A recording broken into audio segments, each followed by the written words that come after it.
Let's look at the Cleveland Browns versus the Pittsburgh Steelers. Let's dive into the numbers here ahead of a Week 12 matchup that means so very much for your Pittsburgh Steelers. Welcome back to Mic Drop Sports, everybody. I'm Jason. Let's dive in here on a Thursday as the Pittsburgh Steelers, got to have this matchup on a Thursday night game. And I think it's a ridiculous time to have a game during the week, a Thursday night. It promotes injury. It just promotes sloppy football. And Mike Tomlin's teams don't have a good record on Thursday night football. But let's see if they are going to be able to go ahead and overcome some of this adversity that has, hindered them a little bit during their time trying to get wins on Thursday night football. Let's look a little bit into this game, the numbers surrounding both teams. The Browns, they're sitting kind of at the bottom. Their record 2-8. The Steelers 8-2. This matchup, though, still holds a lot of weight considering it is a divisional game. So it is going to be like the Super Bowl for the Cleveland Browns. They are going to come out swinging, and they are going to come out looking to spoil the Pittsburgh Steelers season and set them back here in 2024 because they know they are on a path to tremendous success, and they would love nothing more than to derail the Pittsburgh Steelers. But let's look at points scored per game. The Pittsburgh Steelers rank 15th in that category, scoring 23.3 points per game average, while the Cleveland Browns are almost dead last. They rank 31st, only scoring 16.2 points a game. And that could be troublesome for the Cleveland Browns considering the Steelers do have the ability to put some points up behind Russell Wilson and those moon balls and that wide receiving core that's starting to come along a little bit. And also Russell being held in check last week against the Baltimore Ravens, not throwing for any touchdowns. The offense didn't score any touchdowns. So you're going to look for Russell Wilson, hopefully, to try to rebound here tonight and make some big things happen inside of that pass game. So that's the big gap there, guys, a huge gap from the Steelers to the Browns' points scored per game. If you look at points against per game, the Steelers rank second, guys, and they have the exact same point total defensively as the Cleveland Browns have offensively, and the Steelers are only allowing 16.2 points per game average. That ranks second in the league. That is pretty significant if you want to look into this football game between points scored per game for the Browns and points given up per game against for the Steelers. That's pretty significant stat. And then you have the Cleveland Browns, who have been known for defense over the last couple years, ranking 24th. They're giving up 24.8 points per game, and that hovers around right where the Steelers typically score with 23.3. So you look at just those two statistics. This should tell you this football game should be around the final score of around 24 to 25 points for the Pittsburgh Steelers and around 16 to 17 points for the Cleveland Browns. So that should be your base, 25-17. And I know that's odd, but I'm just saying that should be about your baseline when you're trying to figure out how this game should go in terms of the final score. That should kind of give you a telltale sign of what to expect. And that's why I'm saying 18-10, because I think the scoring will come down slightly due to some adverse weather conditions. So I'm thinking that might play a little bit of a role, and that's why I'm picking 18-10 as the final score. Let's talk about total yards per game. The Steelers are averaging 324 yards, while the Cleveland Browns rank 27th in the league, gaining 291.3 yards per game. The Steelers rank 19th, which isn't stellar, and there's a lot of room for improvement there for your Pittsburgh Steelers in terms of total yards. Total yards against, though, the Steelers rank 8th defensively, giving up 305 yards per game, while the Cleveland Browns are ranking 19th, 342 yards per game. And that tells you a little bit about the story of how these teams attack, and tells you a little bit of the story of how these teams are defensively. The Steelers can play the run pretty good. They don't get gashed all the time. There are occasions where they do, but typically they stay pretty steadfast in their run defense, and they're not giving up a ton of pass yards. They are turning the ball over. You have guys on that defense like Dante Jackson, like Beanie Bishop, that have several interceptions to their name here in 2024. And hopefully that will continue to be the theme here as the Steelers embark on this journey to try to become 9-2. Pass yards per game, the Steelers are ranking really, really low, and this is seemed to be their Achilles heel right now. 187.3 yards per game average. We want to see that average get up over 200. That would be ideal for the Steelers considering how they want to play football.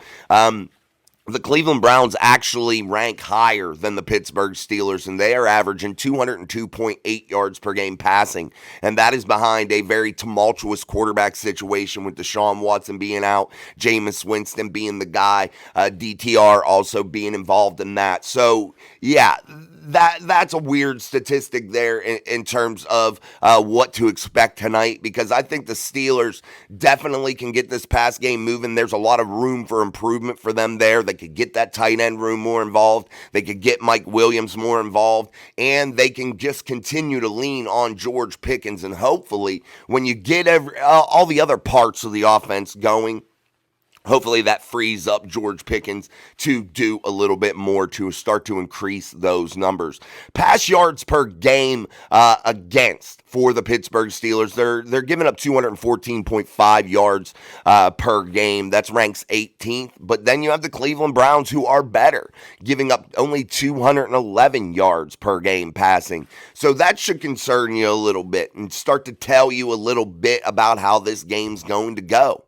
And that is probably going to be a game in which the rock is ran. They are going to run the ball. Both sides of the field are going to run the shit out of the football, guys. So that should tell you something. And that's why I'm starting to give you these numbers here on game days, because I want you to start to be able to see the big picture here of what to expect. All right, rushing yards per game, the Steelers rank 8th, and they are averaging about 136.7 yards per game. That's 8th in the NFL in terms of rush yards. The Cleveland Browns are down low, almost dead last, 88.5 yards per game average rushing, and that is 29th in the league. So that is where the Steelers hopefully can get a little bit of an edge, but you're starting to see the emergence of Nick Chubb back from injury that he suffered against Pittsburgh in Acrisure Stadium last season.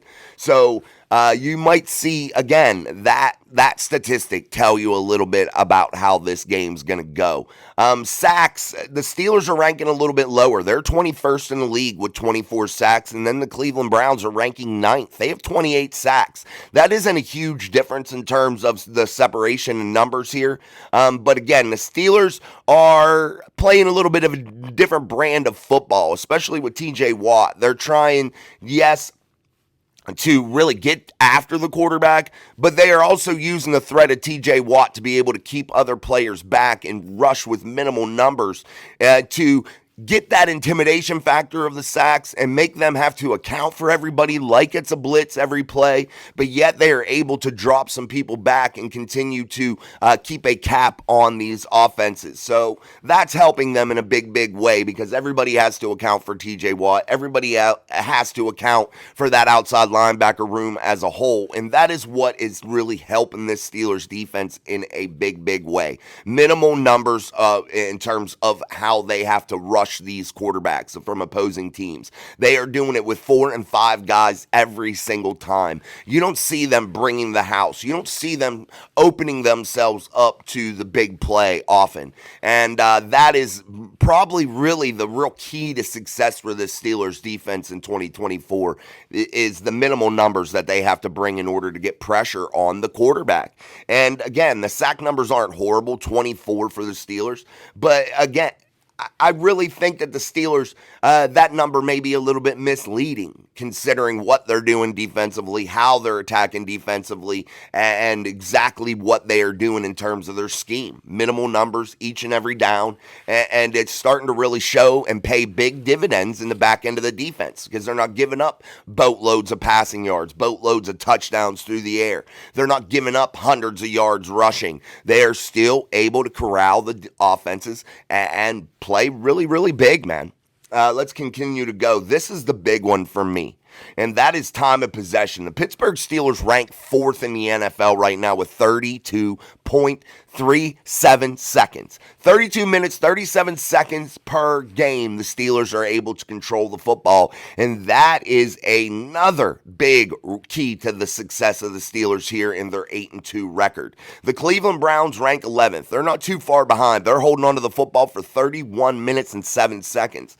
So who is going to control the football tonight? Who is going to limit the opportunities of the opposing offense? That is exactly another major contributor here tonight. So the big keys, guys, for the Pittsburgh Steelers are time of possession and rushing the football. That is the two big keys right now tonight for the Steelers. Sorry, I had something in my eye there.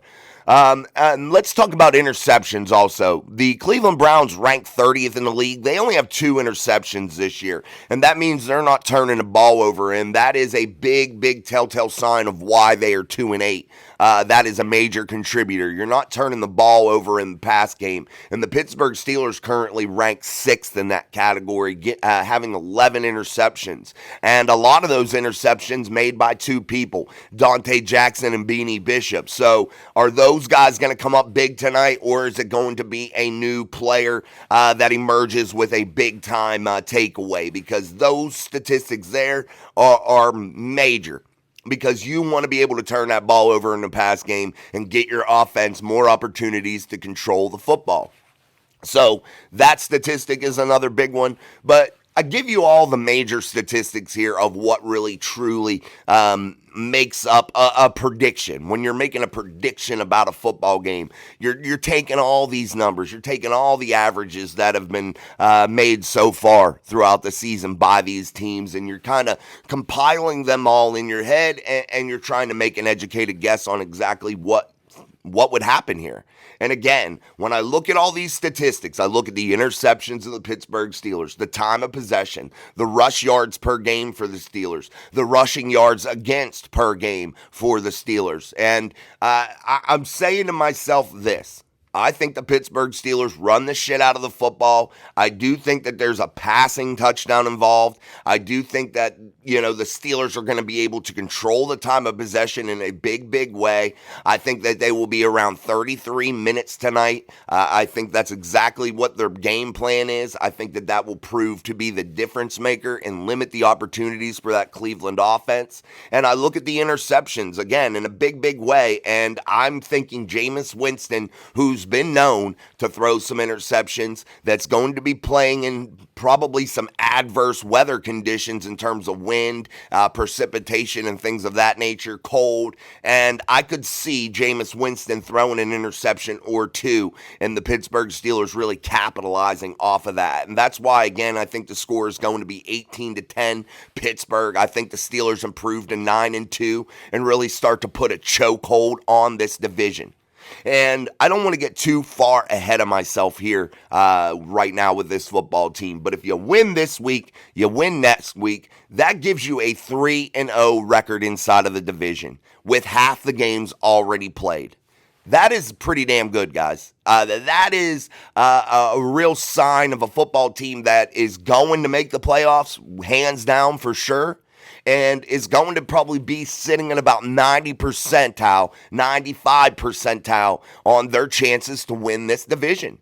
And that's why these games right here, this 2-game stretch, I know it's against teams that don't have great records, but they are divisional opponents, they are conference opponents, and it's going to mean so much. And if you win these games and come out of this 10-2, that sets you up perfectly and gives you room, if you're the Steelers, to have a stumble or two, which they will have when you've got to play teams all again in your division, and that's 3 more games, and you got to play the Chiefs, and you got to play the Eagles. So that is going to play big into this Steelers season. They have to come out of here and grab these 2 victories in a row. That is going to set them up perfectly.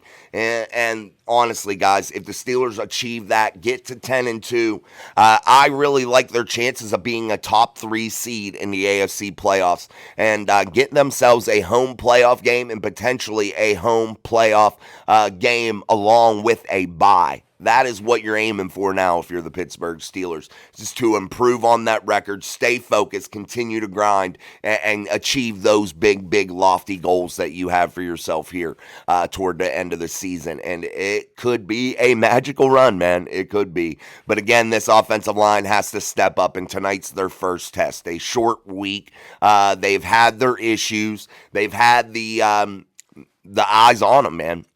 And everybody's saying, are they good enough to play late season football? And I think this is where they got to start to define themselves, start to carve out that role, and really make that giant leap forward here tonight and prove that they are on the right trajectory to be one of the most solid lines heading into the playoffs. It doesn't matter about what happened in those first 10 games for the Steelers, or 11 games rather. It doesn't matter. What matters is, or 10 games, yeah, because they're 8-2. But it doesn't matter. Now is the time you want to start to see that real growth, because this is the real meat and potatoes of this season, man. This is where things start to really become clear, and the waters start to become a little less muddy here, because the Steelers are going to start to know exactly what they have to do the things that they want to achieve the things that they want, a playoff bye, a playoff home game. Those things start to show themselves here, and this is where you start to prove those things and achieve those goals. So we'll see how this all works out for the Pittsburgh Steelers. And again, I think the Steelers do win tonight. I do think they improve to 9-2. I just think it will be a nail biter. I think it ends up being 18-10. I think honestly it's going to be 10-10 till late in the fourth quarter, and then you may see the Steelers go out there, strike with a big touchdown, to rip open the game a little bit. And I could foresee them going for 2 to try to extend that lead enough to where they were forcing the hands of the Cleveland Browns to also have to go for 2. Just my guess, just something fun to think about. It probably won't happen. It sounds pretty far-fetched, but you never know. It's something fun to do. But anyway, guys, we've been going for a ton of time here, almost 20 minutes here on our daily upload. So I'm going to get off here and shut up. Don't forget to join us tonight for our live show, Steelers Browns Week 12 Thursday Night Football, and we are going to have a monster live show. Don't forget, I'll have it set up early enough for you to like it and share it early before the show starts, and I will also make sure that I post it everywhere and put it in the community tab to make it easy for you to find. So until then, I'm Jason. This is Mike Drop Sports. Peace, my friends.